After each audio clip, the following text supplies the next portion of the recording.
नमस्कार। ईपीएस के पेंशन धारकों आप सभी का स्वागत करते हैं एक बार फिर से आप सभी के लिए। दोस्तों इस वक्त की बहुत ही बड़ी और इम्पोर्टेंट खबरें लेकर आज की इस वीडियो के अंदर हाजिर हो चुके हैं। जी हां दोस्तों, नेशनल पेंशन सिस्टम के लिए सरकार का नया प्लान सामने आ चुका है, जिससे पेंशन धारकों को कितना और कैसे फायदा होने वाला है इसके बारे में दोस्तों एनपीएस एम्प्लॉइज बड़ा अपडेट आ चुका है, तो इसके बारे में आज की इस वीडियो के अंदर बात की जाएगी। वहीं दोस्तों ईपीएफ इंटरेस्ट रेट को लेकर बड़ी खबर आई है। यहाँ पर जो है 7 करोड़ पीएफ खाता धारकों के लिए खुशखबरी है। कर्मचारी भविष्य निधि संगठन खातों में जमा हुआ ब्याज जाने आपको कैसे चेक करना है और कितना ब्याज जो है आप सभी के खातों के अंदर जमा किया गया है कर्मचारी भविष्य निधि संगठन की ओर से, इसके बारे में भी आज की इस वीडियो के अंदर बात करेंगे। वहीं बात करने वाली है पेंशन पर सुप्रीम कोर्ट से आप सभी के लिए बड़ी खबर आई है। चीफ जस्टिस डीवाई चंद्रचूड़ की मामूली पेंशन पर नाराज हो चुके हैं। तो दोस्तों सुप्रीम कोर्ट ने आखिरकार पेंशन को लेकर क्या बड़ा फैसला दिया, क्या बड़ी खबर सुप्रीम कोर्ट से आप सभी के लिए निकल कर आई। चीफ जस्टिस डीवाई चंद्रचूड़ की ओर से आप सभी के लिए क्या बड़ा अपडेट आया है, इसके बारे में भी दोस्तों आज की इस वीडियो के अंदर बात करेंगे। यानी कि दोस्तों पेंशन और पेंशन धारकों से जुड़ी तमाम बड़ी खबरों की चर्चा आज की इस वीडियो के अंदर करेंगे।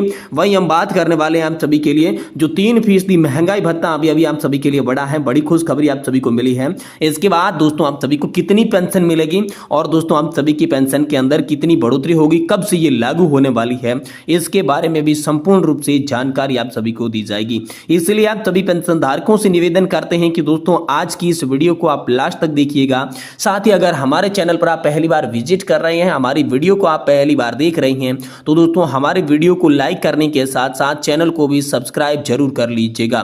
तो चलिए दोस्तों बिना किसी देरी के आज की इस वीडियो के अंदर पेंशन धारकों से जुड़ी तमाम बड़ी खबरों को सही सटीक और तथ्यों पर आधारित जान लेते हैं। लेकिन आप वीडियो लास्ट तक देखेंगे तो ही दोस्तों आपको पूरी जानकारी समझ में आएगी।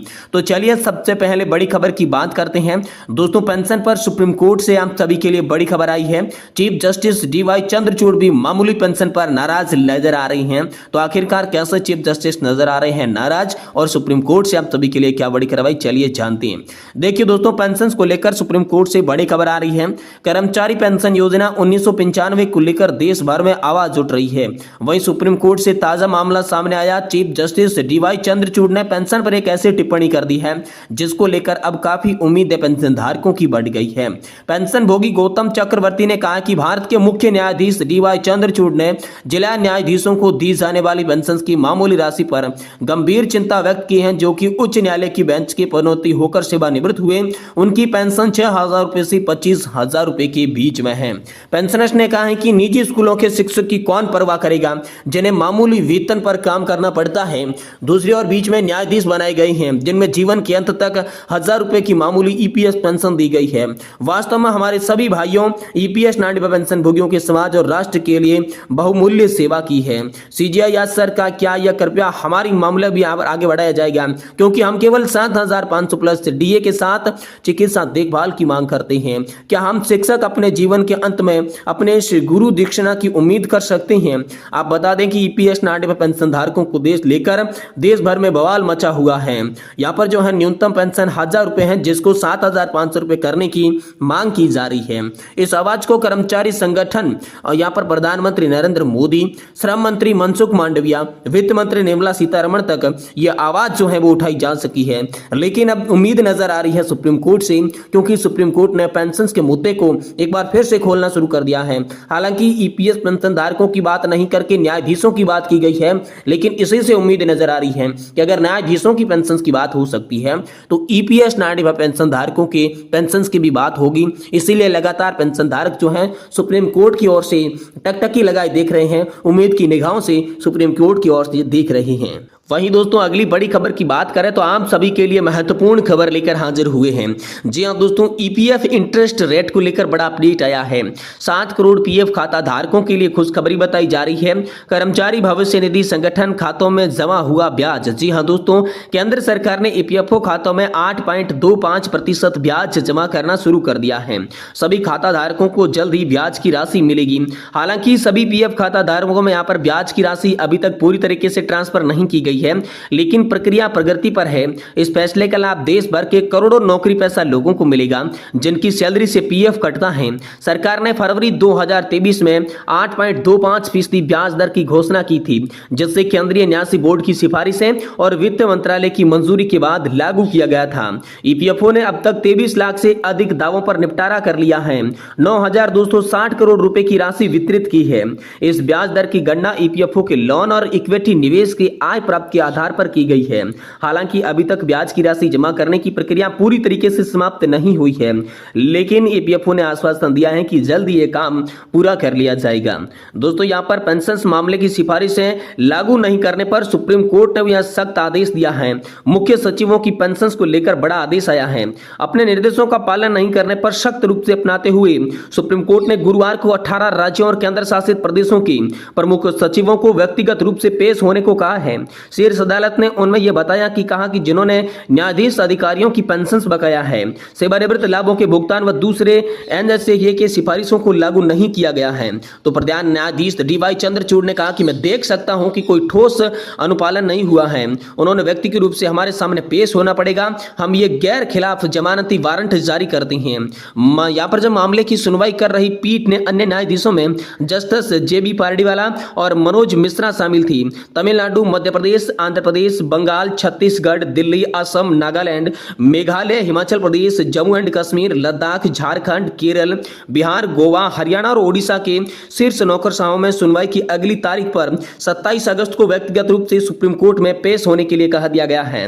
शीर्ष अदालत का यह निर्णय तब आया जब न्याय मित्र के रूप में अदालत की सहायता कर रही वरिष्ठ वकील के परमेश्वर ने पीठ को बताया कि कई बार आदेश जारी करने और समय पर दिए जाने के बावजूद भी 18 राज्यों और केंद्र शासित प्रदेश आज तक यहां पर जो है एसएनजेपीसी की सिफारिशों को पूरी तरीके से लागू नहीं कर पाया है।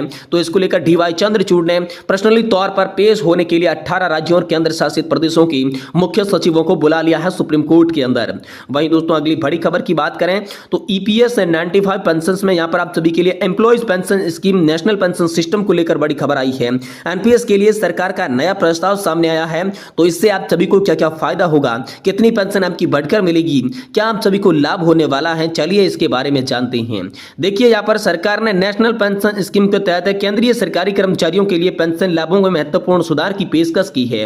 फाइनेंशियल एक्सपर्ट की रिपोर्ट के अनुसार एनपीएस पेंशन स्कीम के नए प्रस्ताव में अंतिम मूल वेतन का 50% तक पेंशन के रूप में सुनिश्चित करने का प्रस्ताव है, जो मौजूदा बाजार रिटर्न्स आधारित प्रणाली के लिए एक महत्वपूर्ण बदलाव हो सकता है। मार्च 2023 में नरेंद्र मोदी सरकार ने गैर अंशदायी ओपीएस में वापसी से बचने के लिए नेशनल पेंशन स्कीम के तहत पेंशन लाभों को सुधार के तरीकों का पता लगाने के लिए वित्त सचिव टीबी सोमनाथन की अध्यक्षता में एक समिति का गठन किया था। ओपीएस को वित्तीय रूप से अव्यवहारिक माना गया है। कई राज्यों में नेशनल पेंशन सिस्टम को छोड़कर ओपीएस की ओर वापस जाना शुरू कर दिया है।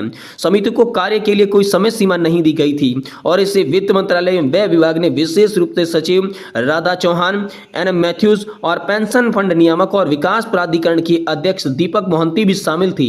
फाइनेंशियल एक्सपर्ट के अनुसार मई में प्रस्तुत समिति की रिपोर्ट 2023 में शुरू की गई Andhra Pradesh national pension scheme के मॉडल के समान ही है। प्रस्तावित योजना में पेंशन के रूप में अंतिम वेतन का 40 से 50% यहाँ पर सुनिश्चित आप सभी को पेंशन दी जाएगी। अगर इसे लागू किया जाता है तो 2004 से नेशनल पेंशन सिस्टम में नामांकित लगभग 87 लाख केंद्रीय और राज्य के कर्मचारियों को लाभ होगा। हालांकि नेशनल पेंशन सिस्टम में गारंटीड पेंशन सही लागत निर्धारण पर नहीं की जाती। फाइनेंशियल एक्सपर्ट्स की रिपोर्ट बताती है कि एनपीएस में वार्षिक और इसी तरह की उत्पादन निवेश करने से पेंशन राशि का 50% प्रदान करने के लिए पर्याप्त रिटर्न्स मिल सकता है। यानी कि दोस्तों, हम सभी के लिए नेशनल पेंशन सिस्टम को लेकर बड़े बदलाव करने की तैयारी में लग रही है मोदी सरकार। वही दोस्तों, 7 करोड़ से अधिक पीएफ खाता धारकों के यहां पर खातों के अंदर ब्याज ट्रांसफर होगा। वही दोस्तों, सुप्रीम कोर्ट से बड़ी खबर आई। जस्टिस डीवाई चंद्रचूड़ ने यहां पर पेंशन के मामले को एक बार फिर से खोला है, जिसमें न्यायाधीशों की पेंशन खोली गई है, लेकिन ईपीएस 95 पेंशन धारकों की एक बार फिर से पेंशन मामले को लेकर उम्मीद डीवाई चंद्रचूड़ और सुप्रीम कोर्ट से जग चुकी है। उन्होंने लगातार सुप्रीम कोर्ट का दरवाजा खटखटाना शुरू कर दिया है।